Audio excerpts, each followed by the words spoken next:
ገንዘብህን በከንቱ አትበትን፣ በቃኝም አትበል። የሰውነትህን ፈቃድ አትከተል። እኔ ኃይለኛ ነኝ ማንስ ይችለኛል አትበል። እግዚአብሔር በቀልን ይበቀላልና።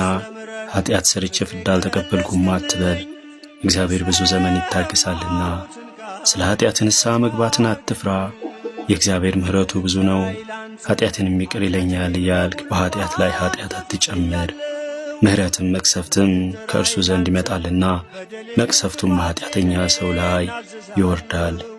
ለእግዚአብሔር መገዛትን ቸል አትበል፣ ሞት ድንገት ትመጣለችና ከቀን ቀን አታሳልፍ።